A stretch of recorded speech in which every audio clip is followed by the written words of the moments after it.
breaking news. Members of Congress demand that Nancy Pelosi remove Eric Swalwell from the Intelligence Committee. We'll talk about that and a whole lot more today on Jay Sekulow Live. Live from Washington, D.C., Jay Sekulow Live. Phone lines are open for your questions right now. Call 1-800-684-3110. That's 1-800-684-3110. And now, your host, Jordan Sekulow. So while mainstream media may not want to consider Eric Swalwell and the Chinese spy he had a relationship with who placed an intern in his office, of course he's on the House Intelligence Committee and was one of, just as you talked about yesterday, Dad, this was a guy who was up until, I think the last month, still calling the president a Russian agent, calling President Trump a Russian agent. Well, in fact, he was having personal dealings and actual work dealings with a Chinese spy. There's no question about that now. That's not a theory. That's a fact. And 17 members of Congress, including the whip, Majority Whip Steve Scalise, and the Liz Cheney, who is the House Republican Conference chair, so the number 2 and 3 Republicans in the House of Representatives leadership, have joined with 15 others, and called on Nancy Pelosi to remove Swalwell from the Intelligence Committee. Again, I think this pressure has got to grow on Nancy Pelosi because it's got to be Democrats, too, who realize he is hurting them by staying on this committee. And the question is, how many other Democrats may have been in the same position as Swalwell? Is that why the mainstream media and so many Democrats are kind of trying to ignore this issue? It's how close were these Chinese spies to other offices? And listen, I heard Liz Cheney this morning, and she said, listen, all of their offices have to be on guard. Yes. But the fact is that when you have these long-term relationships, you should start questioning those with anyone from the international world, especially those who are considered, whether they're economic adversaries like China or as our Director of National Intelligence has said, the number one threat posed to America right now is the Chinese threat, the coronavirus being linked to China, all of that, and this targeting that you have got to be aware. And sometimes they sneak through, but other times you should have noticed beforehand what was going on. And certainly that's not the kind of person you want on the Intel Committee that gets classified briefings on a regular basis. Well, and the other aspect of this, which we talked about yesterday, but I think it's worth reiterating, is that in this situation, and particularly here with Swalwell, who is one of the leading protagonists of the impeachment, the Russia Gate falsehood. I mean, that whole thing was nonsense. Even the special counsel said there was no collusion or coordination with the Trump campaign and the Russians. Yet Swalwell was saying even this year, the summer, that he believes that the president was an agent of the Russian government. Meanwhile, he was having interns placed in his office by a Chinese spy who was a student, but was also able to bundle for him financially. We talked about that a little bit yesterday, but you got to understand something, folks. A bundler is able to have access to enormous donors, big donors. Right. And she was able to do that. And Swalwell thought that was normal. And then we know Nancy Pelosi knows, but what does she do about it? And where is Adam Schiff saying, oh, my gosh, he's been compromised, let's investigate? Yeah. The double duplicative nature of this, frankly, is incredible. But we at the ACLJ have already prepared now 2 FOIA requests, one to the FBI, one to the Office of Director of National Intelligence. And we've also got one ready to go to the National Security Agency as well, the NSA, on Swalwell. I mean, because this is the fight you're going to have to be ready for. They did impeach our current president over a phone call. They've got Chinese spies. Remember, you've had Barbara Feinstein had this issue with her driver was a Chinese spy and listening into all of her conversations. I mean, this again Democrats need to take the action to build faith in the American people that it's not just partisan when it comes to Intel. I mean, the Intel Committee should be the least partisan committee, but Adam Schiff is the chair right now, so it's the most partisan committee. We agree with these members of Congress. Swalwell should have done this voluntarily, but now there's a call for him to step down. We'll be right back on Jay Sekulow Live. Hey, welcome back to Jay Sekulow Live. This is Jordan Sekulow. We are taking your phone calls. So we're now starting to see members of Congress, high-ranking members of Congress, like Steve Scalise, the GOP Majority Whip, Liz Cheney, number 3 ranking member in the House of Representatives for the Republicans, calling directly on Nancy Pelosi to remove Eric Swalwell from the Intel Committee. He should have done it voluntarily. He should have at least taken, he could have probably saved face by taking a leave, let an investigation go on, and then maybe they can decide later if he should still serve in that role. I don't think he should because of his lapse of judgment and because of the way he was throwing out things like the president is a Russian agent. I wonder if the Chinese spy was feeding him that information. Yeah. I wonder, we talk a lot about, maybe she didn't get a lot of access to classified U.S. info, but what false info was she feeding him to then put out officially as a member of Congress and go on TV and make these claims about the president as a Russian agent, which is something that would be treasonous. And then he gets briefed, and then she leaves.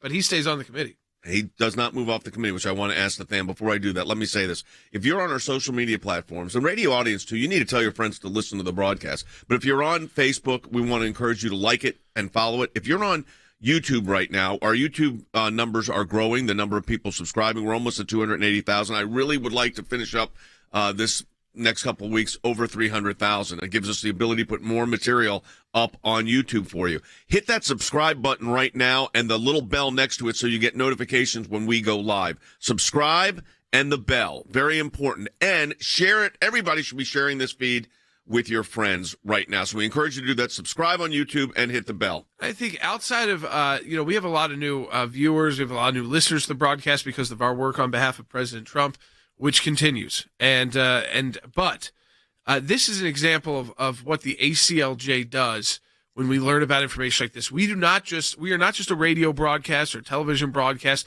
that talks about these issues.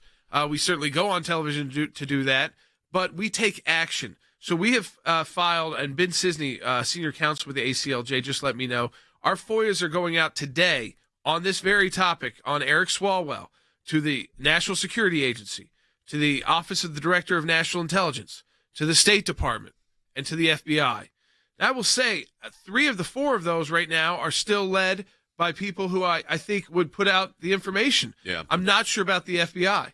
Probably because not. Christopher Wray is staying on, it looks like, with the Biden administration, which tells you all about why we're still having problems with the Federal Bureau of Investigation when it came to the Durham investigation and why he had to be made into a special counsel. There are calls to, and there's questions a lot out there about whether or not there should be a special counsel appointed on Swalwell's matter so that it doesn't disappear in case those Georgia Senate races go the other way and Republicans are no longer. My view on special counsels. Yeah, I don't like them from the beginning. I don't like them from Republicans. I don't like them from Democrats. And believe me, I have some firsthand experience. Dan, what is the sense? You're there on Capitol Hill. What's the sense of this right now? It's certainly picked up in the last since we were on yesterday. Sure has, Jay. And look, I think it dovetails with why we are issuing this FOIA request in the first place. It is just an ironclad certainty, Jay, that Eric Swalwell wouldn't have been the only target of this operation, but we don't know at this point who else they targeted. Yesterday we played on air how Speaker Pelosi said, well, it's okay. The committee was fully aware of this happened. Jay, I want people to understand, in this letter that 17 members of Congress have written, they specifically say in writing that Congressman Swalwell kept this information from the other members of the committee for 5 years. So look, the question has to be asked, was this operation targeted at other members of the House Intelligence Committee? How many members did they infiltrate? And Jay, the other question I think is fair to ask, Speaker Pelosi has the power to pull him off of this committee right now. Why doesn't she do it? I think you have to ask, does her base in California, does Congressman Schiff's base in California, did they have exposure to this operation, Jay? It's a fair question to ask. That's where Fang Fang was centered, and I think it's fair to ask whether or not they had interaction with her as well. I want to play again for people because this is a guy who deserves everything he's going to get and more, probably more than he probably won't get what he actually deserves, but we're going to work hard to see that he at least is not one of these select members of Congress who gets the most classified briefing. Adam Schiff shouldn't be the chair of that committee either. He does the same thing, calling the president a Russian actor controlled by Russia, and he knew the facts were not that case, and yet he remains chair of that committee. You wonder why the House Democrat majority is shrinking. Even in a tough election year for Republicans at the very top of the ticket, including the president, their majorities keep getting lower and lower to where it could be down by 5.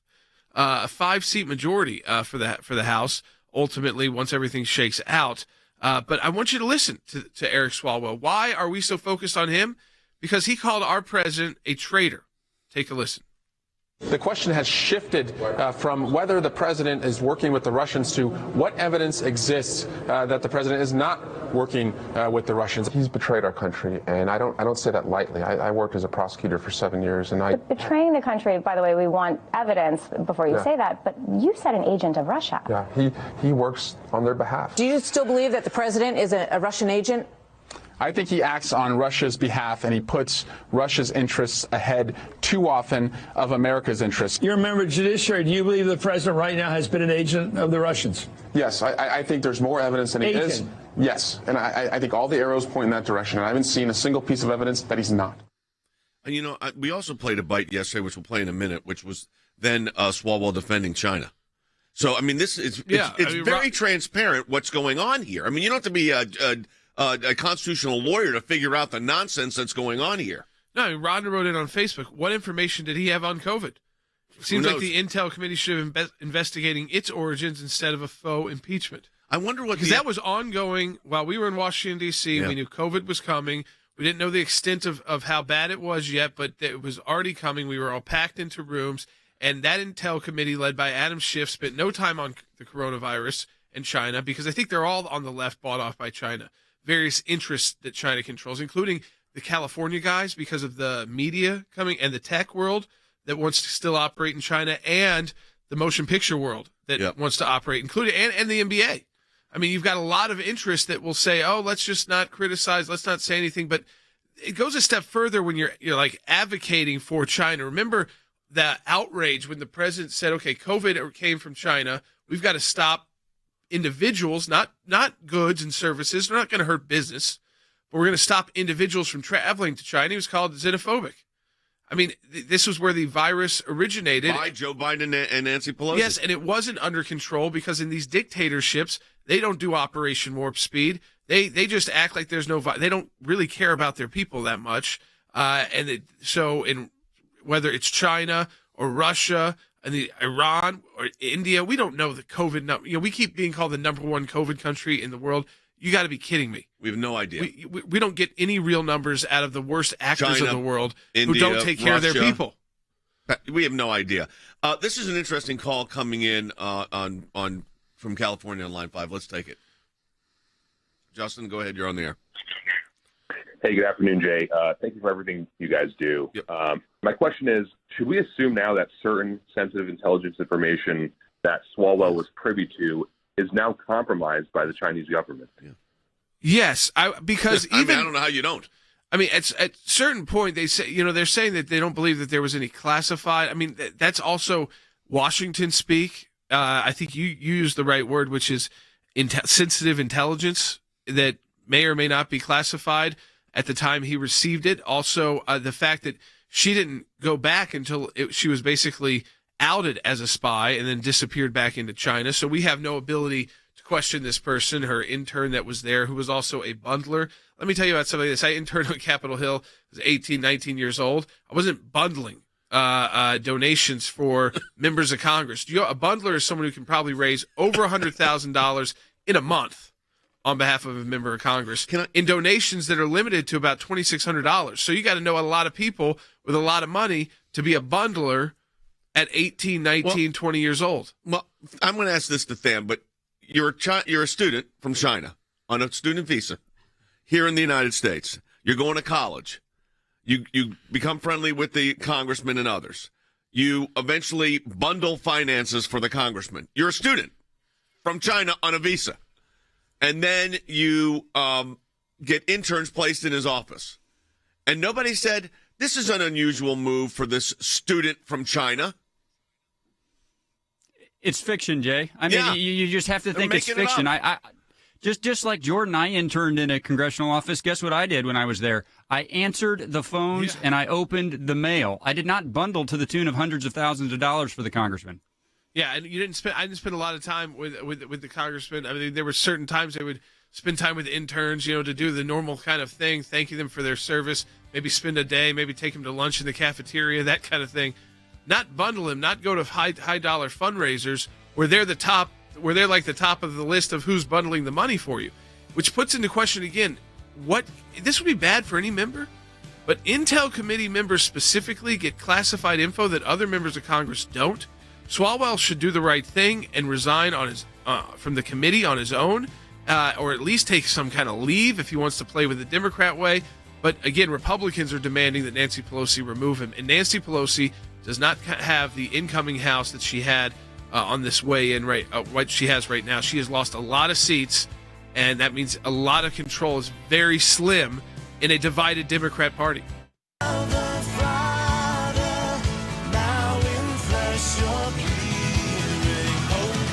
I want to update you on something that's positive that's happening for churches across the country and places of worship.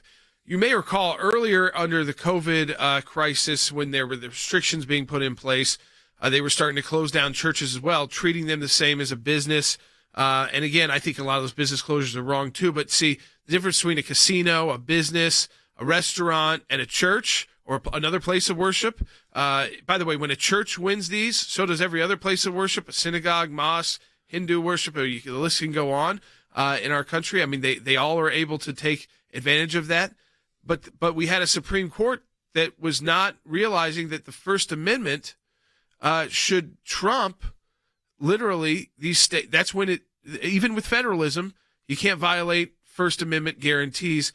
And what we are starting to see now, and this is something I didn't know if I'd ever see in my legal career, is new breath into the free exercise clause, which was eviscerated by the Supreme Court since the 1960s and 70s. It basically meant nothing. And now we're starting to see a new breath into it because of President Trump. Why do I say because of President Trump? Because of President Trump, Mitch McConnell, and Lindsey Graham. President Trump nominated Amy Coney Barrett. Lindsey Graham got her through committee. Mitch McConnell got her confirmed, all within a record time leading up to an election. They faced a lot of criticism over it. But guess what? All those cases that were losers, they were literally losers because John Roberts was siding with the liberal justices of the court. And so when churches challenged these rules under the First Amendment, but when Judge Barrett was confirmed, they brought a new case against the New York governor, Cuomo. And guess what?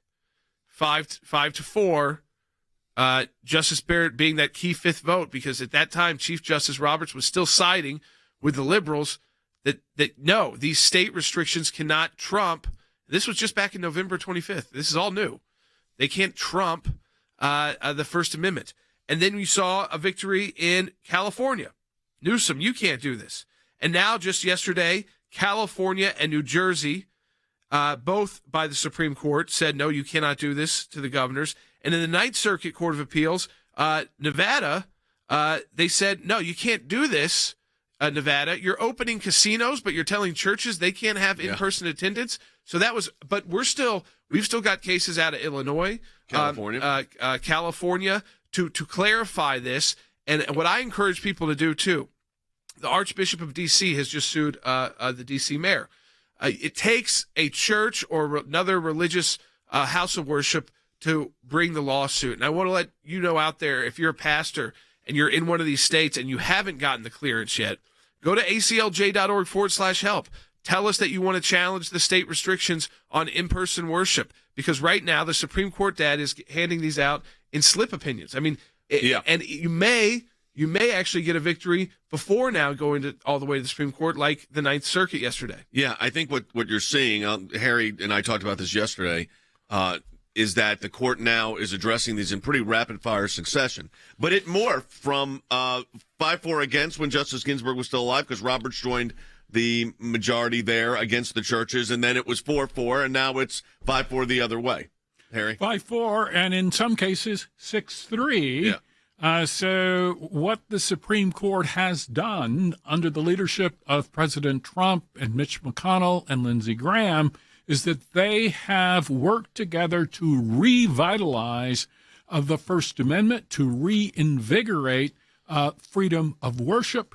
It is clear beyond question that places of worship were subject to discriminatory regulations. So, for instance, hundreds of people could gather in Lowe's or Home Depot, but they were limiting churches to 50, in some cases 25 individuals, even in a church sanctuary that would seat 5,000 individuals. So I think it is clear that there's a new day with respect to the First Amendment. Now the word is getting out to lower courts.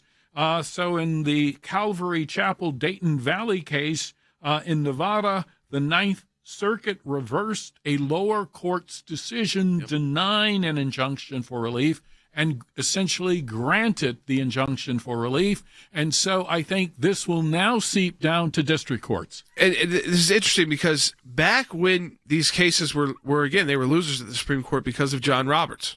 He was siding with the liberals.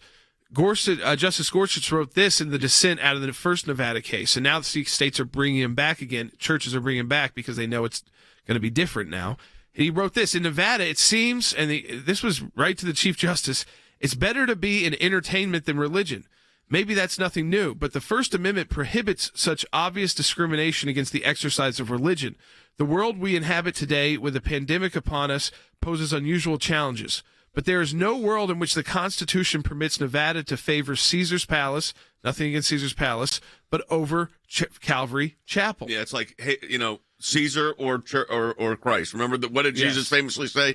Render unto Caesar that which is Caesar's, unto God that which is God's. It's seen across the country. Tennessee in New Mexico, it was out there, and then you've got the casinos running out there, but yet the cities are shut down. Yeah. Places of worship shut down. Or these very low attendance numbers. The court is recognized. They're ready to go and get this done. I think what Jordan said is right. If your church is dealing with, now look, there could be more restrictions put in place with the days ahead, could be rough. Which so you is got to be reasonable. But I do think there is quick action available, Harry, at the Supreme Court. They're taking these cases. Absolutely. Really quickly. And I think in a very, very important development in a case called High Plains Harvest Church versus Paulus, the governor of Colorado, the court issued the following opinion. The application for injunctive relief presented to Justice Gorsuch and by him referred to the court is treated as a petition for writ of certiorari before judgment, and the petition is granted. And so they essentially remanded that case to the district court for further consideration in light of the Supreme Court's decision in Roman Catholic Diocese of Brooklyn versus Cuomo. And in an important development, Justice Roberts joined with the majority in that particular case. Why do you think he did it?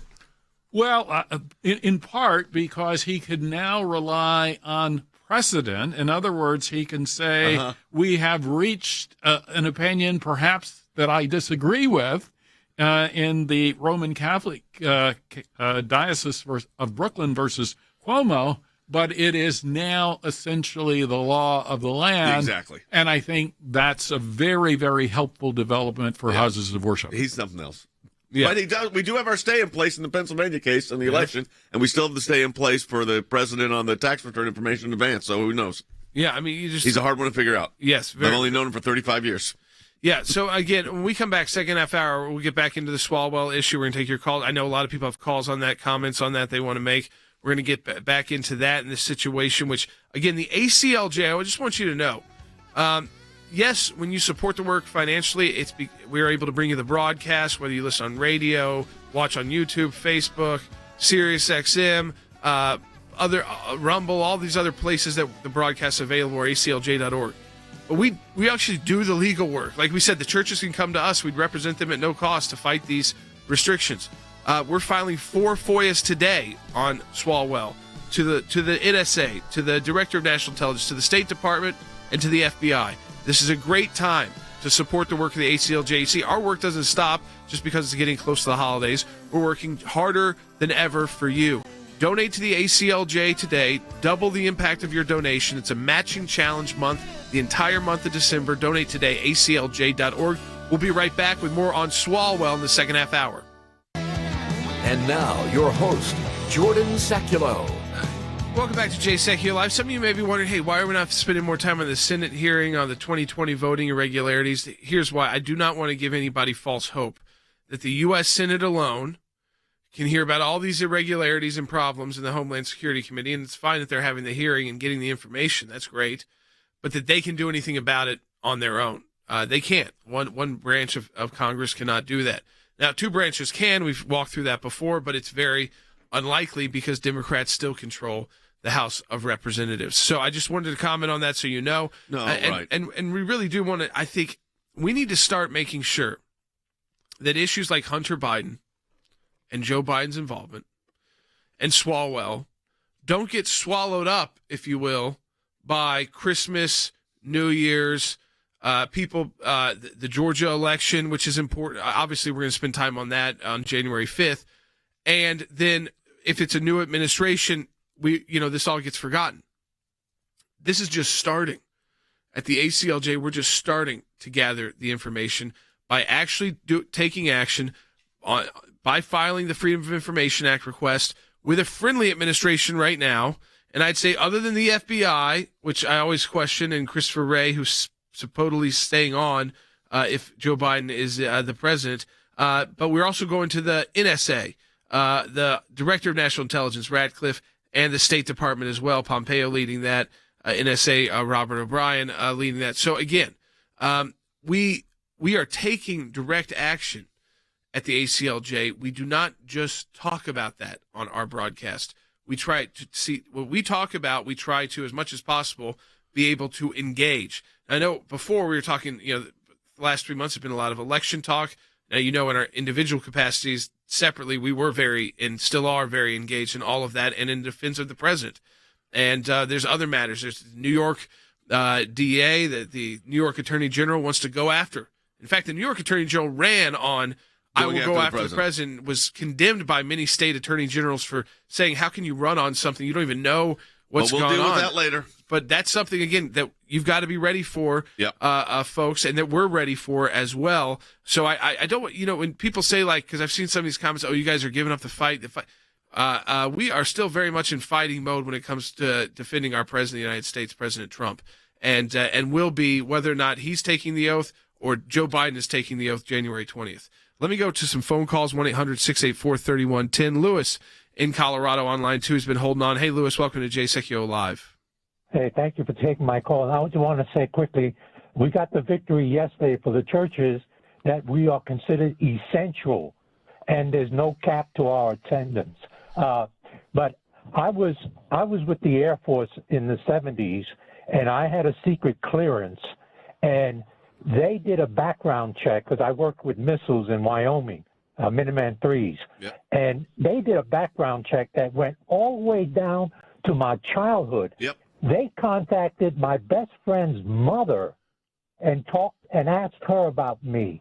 And how I know, because my best friend years later said, hey, what kind of job in the House of Representatives, though, once they're elected, then there's not really a background check on the congressman. That's just the fact.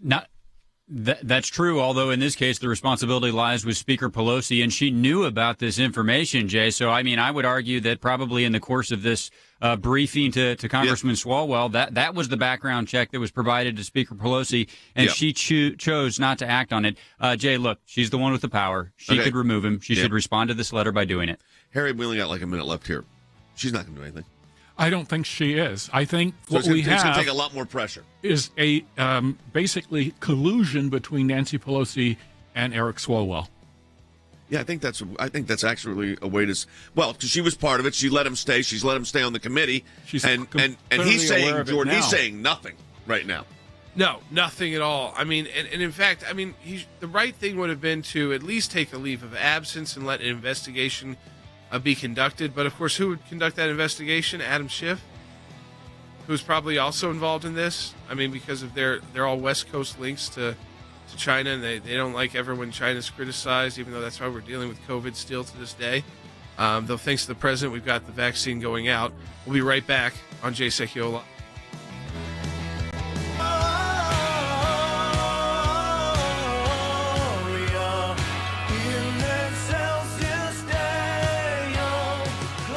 Back to to Jay Sekulow Live. This is Jordan Sekulow. We are taking your phone calls at 1-800-684-3110. I want to go right to Than Bennett in Washington, D.C., because, Than, as we were kind of finishing out that segment, we talked about how whether Nancy Pelosi will take any action on this. But Nancy Pelosi does not have an incoming majority like she had before. She's been losing seats, and there's we don't I don't know if we know exactly where it's going to fall yet, but because some of those elections were so close. But I mean, she is not going to be able to operate the way she was used to operating, because she's going to be facing a midterm election in a couple of years where it's very likely, if she continues on this path and lets Swalwell get a pass and all these individuals get a pass and stays this kind of partisan rhetoric, not working with Republicans, even if they continue to control the Senate, I think she puts herself at a lot of political risk, and her party at a lot of political risk if they go down this path, because it's going to be a different House of Representatives when they're sworn in January. It sure is, Jordan. I don't even think it's a foregone conclusion that she's elected Speaker in the first place. And if she is, she could lose it. I mean, here are the numbers, Jordan. Right now, there are 222 Democrats in the House, 211 Republicans, and then there's two races pending. Jordan, there's one race in New York where the Republicans ahead by 12 votes. There's one race in Iowa where the Republicans up by 6. So if those held, it would be 222 to 215. So she could only afford to lose 4 votes on the floor of the House for that speakership, Jordan. And I know a lot of the media reported that she was elected unanimously to the speakership. Jordan, what that was a virtual meeting inside the conference where she was not challenged and she was nominated to the speaker. But as you know, she's got to go to the floor of the House when the new Congress sits, and she has to get 218 votes to be elected speaker. And just yesterday, Congresswoman Alexandria Ocasio-Cortez, she said that she thinks they need new leadership inside the House Democrat caucus. Now, she didn't say she was going to try to take Speaker Pelosi down, but Jordan, to your point, if something happens between now and then that ruffles her feathers, that makes her upset at Speaker Pelosi, she's likely only going to need to find 4 other members of Congress to vote against Pelosi to keep her from the speakership. Do I think it's going to happen? Not necessarily, but I'll tell you this, there's going to be a lot of drama. Yeah, I mean, if they find a candidate that would be acceptable to the more, I'd say, extreme part of the Democrat Party, I mean, she's got the squad. Isn't that like 3 votes right there plus hers? That's 4 right there. So she needs 1 more. And if they found, and that 1 more could be the person who they want to move forward, it'd have to be someone who still, I guess, could get 218. So it may not be as liberal as they like. But as you said, the key word she used was new leadership, not exactly totally in line with where they are on basically being socialist, but new leadership that's actually can take control. And again, I think that's why Nancy Pelosi should be worried when you have these Swalwell type stories and you're trying to ignore them and the mainstream media is helping you ignore them, but then you're going to get into a new Congress and people are not going to ignore them. I want to change focus just for a little bit here, because there's also going to be a big issue with Iran. Yeah. You had 2 diametrically different policies, one under President Trump, which was to marginalize, isolate Iran. He had the support of most of the Arab world, who've now joined 4 countries, major countries have joined an alliance with Israel. Wes, how do you see it? Because that's going to be a big change, I think. They're going to go back to the JCPOA, I bet. Yes. Or try to. Well, Joe Biden has said he wants to re-enter that agreement.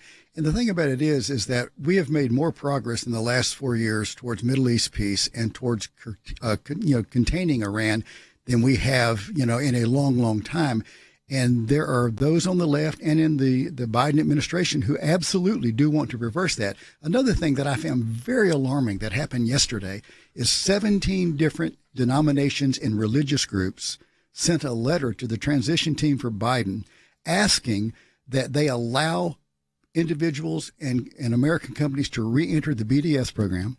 They want the Palestinians to be re-engaged. That's the boycott, divest, and sanction movement against Israel. Right. And they want the Palestinians to be brought into the conversation and make any agreements contingent upon them. And even more frightening, Jay, these 17 denominations want us to reverse Trump's policy of taking away $200 million in aid to the Palestinian Authority and give it back to them, even though they are still operating the pay for slave program, rewarding terrorists in that group. These countries want to... Explain that pay for slave. People cannot even believe this is actually happening. Yeah, anytime that a Palestinian attacks someone, in Israel or even an American, I guess, when they do that, if they are killed, the family gets a stipend.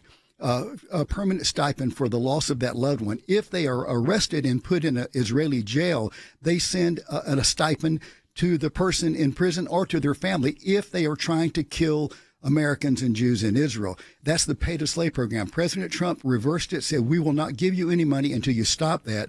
The Palestinians have been intransigent. They're still doing it. And yet these religious groups want us to start paying the Palestinian Authority again. So I bring all that up to give you some of the context of the possible alarming changes coming up with Iran and with the Middle East. Yeah, and here's the part to me, Dan, that's troubling. And that is, if the Georgia Senate seats, which is, again, a national election, your home state, if the Georgia Senate seats go Democratic, what is going to be preventing those policies from becoming reality? Yeah, nothing, Jay. I mean, look, because we already know that the Biden administration would want to do this. I mean, he's putting Jake Sullivan in place. This is his modus operandi. He drafted the Iran deal. He agrees with reinstating the Palestinian funding. The only check, Jay, would be if the Congress, the House and the Senate, would issue a statutory prohibition on it. Something, by the way, that could be possible if there were some bipartisan agreement. And like Jordan talked about, that narrow margin in the House, that would be a difficult lift, but it would be possible. But Jordan, Jay, if the Senate is controlled by the Democrats, the House is controlled by the Democrats, and there's a Biden administration, there is not a check on a policy like that going back into place. I mean, this again. Think about how important then Georgia is. It's why most you see it, senators, members of the Congress, Republican leaders. I think the vice president today is heading down there. I mean, it is going to be just a build-up. I mean, yes, Christmas will slow down a little bit, but there will be a build-up to January 5th because you've got early voting already going. You have Stacey Abrams saying that their group's already got together 1.2 million absentee ballots. That's not enough to win, but that is a significant amount, and that was just a week ago. So what's that number growing to? And the Secretary of State in Georgia, there has been a lawsuit filed by the RNC that this better be conducted the right way. But the Secretary of State in Georgia is still blaming President Trump for their irregularities and problems and trying to say that there was no issues in Georgia, which we saw videos of the issues. We saw the problems that existed. And so, again, I think there's that concern as well. But here's how you beat Dominion and the kind of failed Secretary of State: massive Republican turnout. And it's still there in Georgia. And people need to get excited. They need to go vote now, vote early, get your vote in, get your friends to vote. And both Loeffler and Perdue, who already beat Ossoff, but just not by enough technically, in very small amount. But so he had to do the runoff. And then Loeffler, who again was in this multi-person race, came out number one. And then Doug Collins was in it too. If you combine them, they would beat Warnock. So again, and he is very radical. I mean, and Ossoff radical as well. These are two that, I mean, you've got Linda Sarsour campaigning down there with Tlaib and Omar, and this is this is while Warnock is saying, I'm not an anti-Semite. He's trying to he's having to explain. But the polls are neck and neck. 49-48 yesterday. And the money coming in from the left is unbelievable.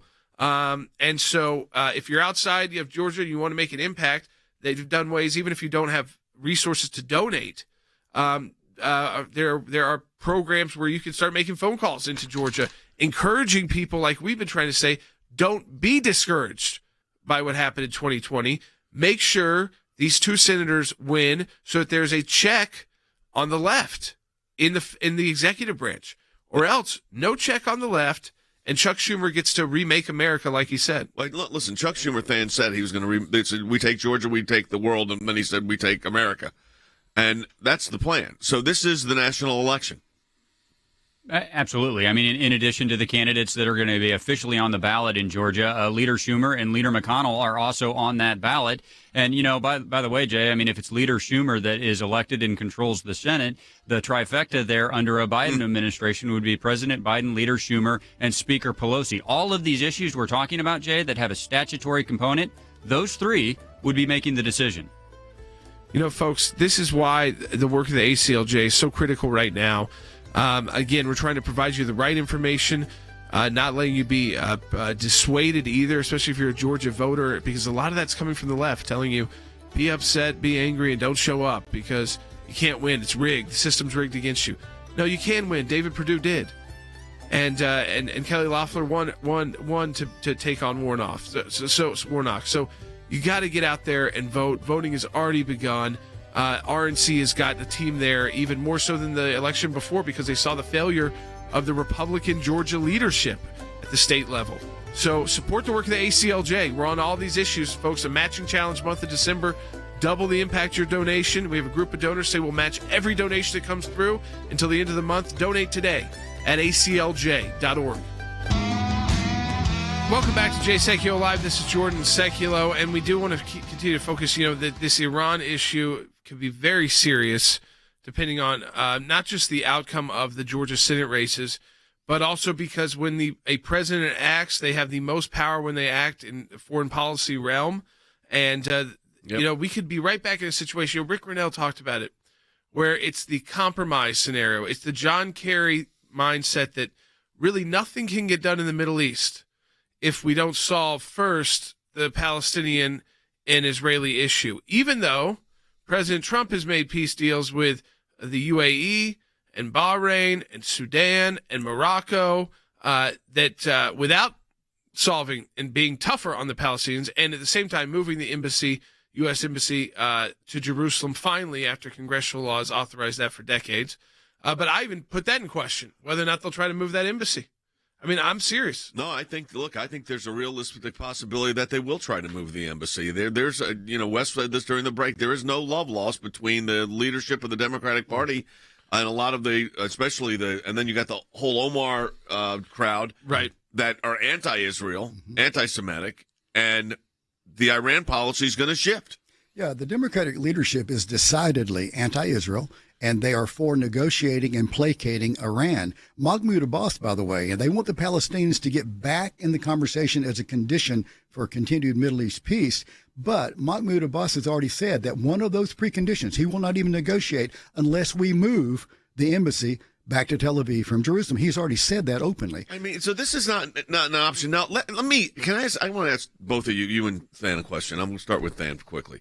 So, Than, the new Senate comes back, House comes in, Senate comes in.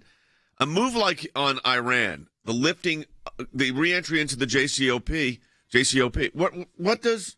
what can Congress do?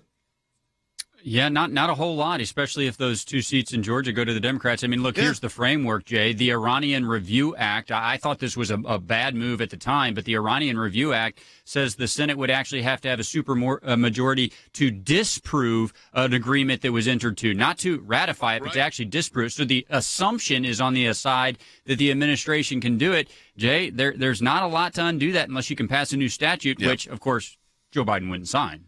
So, Jordan, you know Georgia politics. I don't know if our audience understands yet. And I think this is, you said it, I'm going to say this again. I know you want to hear about what's happening on this election case and that election case, but the fact of the matter is the best case was, or the most significant case that would have had the most impact was the Supreme Court case involving Texas, and that was a negative. So the chances of a court case coming to victory here are non-existent in my view. Now you could start saying, I can't believe it. It's not giving up. It's dealing with fact. So that's fact one. Fact two, could the legislatures do some of these various states? Yeah, they could. I'm not so sure they will. Looks like they're probably not. Then you've got the Georgia national election because the entire Senate hangs in the balance. Do the people in Georgia and does the rest of the United States understand what's at stake here? I think they understand in Georgia. I think there is still that factor of fatigue, and do they trust the system? And unfortunately, I think there's some big, loud voices in Georgia who are unknowns, really, in the Georgia political world, but are trying to make themselves known, who are trying to, almost discouraging voting. It's absurd. David Perdue beat Ossoff. Kelly Loeffler was in a good spot in a runoff.